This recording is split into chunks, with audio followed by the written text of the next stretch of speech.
Santé, notre priorité. Le journal Nawal Akobi.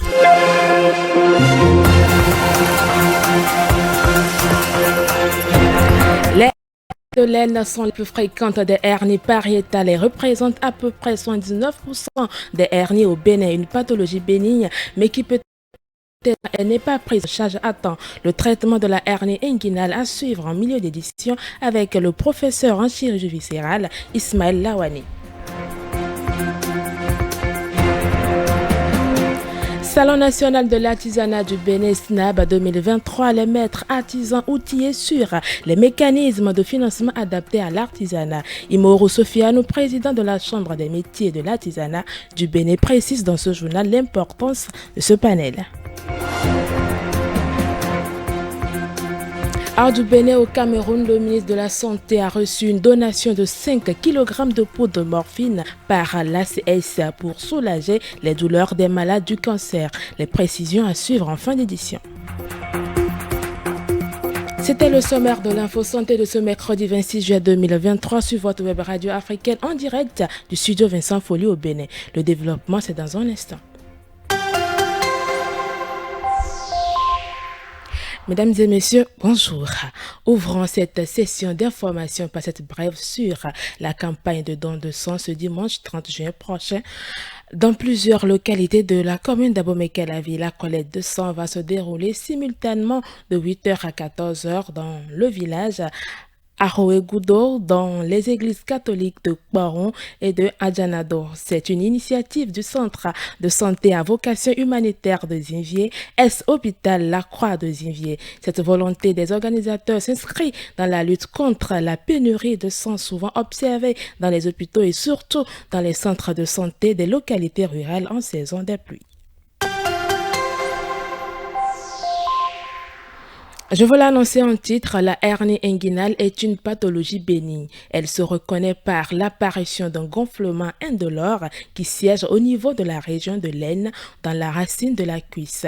Les hernies de l'aine sont les plus fréquentes des hernies pariétales et représentent à peu près 79% des hernies au Bénin. Le traitement de la hernie inguinale chez l'adulte est strictement chirurgical. Le professeur en chirurgie viscérale Ismaël Lawani parle du traitement de la hernie inguinale. Chez l'enfant, le nouveau-né, il y a possibilité d'un traitement non opératoire, mais il faut aller voir un médecin, un chirurgien, pour qu'il puisse examiner d'abord l'enfant et décider si le traitement non opératoire est opportun ou pas. Parce que après un certain âge, même chez l'enfant, le traitement non opératoire ne marche pas, il faut opérer. Car on craint une complication grave et mortelle qui peut survenir chez tout patient porteur de hernie et peut survenir à n'importe quel moment de l'évolution. C'est l'étranglement de la hernie. L'étranglement de la hernie entraîne une pourriture des intestins et là on est obligé d'aller opérer le patient en urgence pour pouvoir lui sauver la vie et essayer de réparer l'orifice de la hernie. Mais le risque de récidive dans ce cas est très élevé.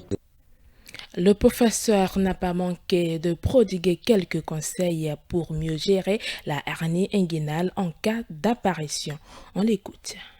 Comme conseil aux auditeurs, je dirais qu'il existe des moyens pour prévenir la survenue des hernies. Vous pouvez les suivre, mais lorsque, malgré tout, la hernie survient, vous devez consulter précocement, très rapidement, un médecin ou un chirurgien afin de vous faire prendre en charge. Cela permet surtout d'éviter une complication mortelle qui est l'étranglement herniaire et qui assombrit le pronostic parfois de cette maladie bénigne, totalement bénigne, mais qui peut parfois tuer. Dans le cadre de la 18e édition du Salon national de l'artisanat du Bénin SNAB, un panel d'échange a réuni les acteurs du secteur artisanal ce mardi 25 juillet 2023. Mécanisme de financement adapté à l'artisanat est le thème de ce panel. Il vise à trouver des approches de solutions aux difficultés qu'éprouvent les entrepreneurs artisans à accéder au crédit de financement de leur activité. Imoro Sofianou, président de la Chambre des métiers de l'artisanat l'artisanat du Bénin, CMA Bénin, nous dit l'essentiel à retenir de cette instruction. Les débats ont été très riches. Nous avons également eu des contributions. Mais ce que nous pouvons retenir est que pour toute une entreprise, encore une entreprise artisanale, il faut véritablement tout faire pour se formaliser afin de pouvoir se positionner et bénéficier de tout le dispositif de financement et notamment de financement adapté. Donc d'abord, la première des choses que nous pouvons retenir après les débats, c'est que les entreprises artisanales, notamment les artisans, doivent tout faire pour se formaliser. Et ensuite, la formation, c'est-à-dire la professionnalisation de leur métier. Parce qu'on le dit toujours qu'on ne finit jamais d'apprendre, mais dans les faits, il faut véritablement aller dans ce sens. Et ils nous ont parlé quand même du dispositif H qui a possible le secteur de l'artisanat, c'est-à-dire le volet formation H. Le président de la Chambre des métiers de l'artisanat du Bénin, CMA Bénin, a profité de l'occasion pour lancer un appel aux artisans. Imoro Sofiane, qu'on écoute à nouveau au micro de Erwan Olide. À tous nos artisans qui peut-être par eux n'ont pas eu la bonne information de savoir qu'il y a un dispositif qui accueille les artisans, qui les forme.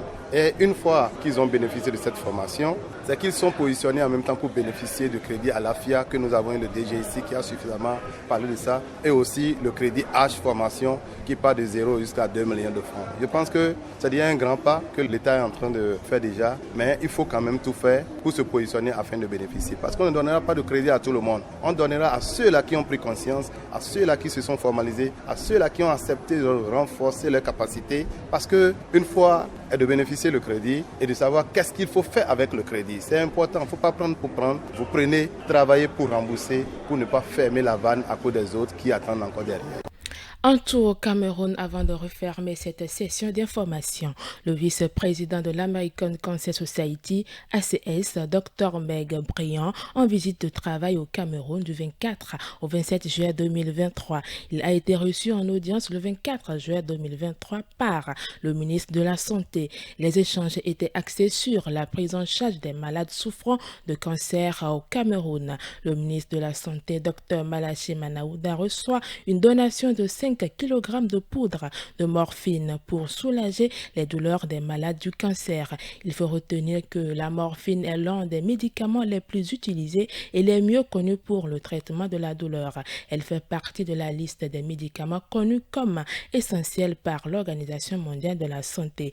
Au Cameroun, près de 39 000 personnes vivent avec le cancer et les adultes sont les plus touchés avec 15 262 nouveaux cas chez les personnes âgées de plus de 15 ans, peut-on lire sur la page Facebook du ministère de la Santé du Cameroun. Merci de nous avoir suivis. Présentation Nawal Akobi, réalisation Tibus Ahireno.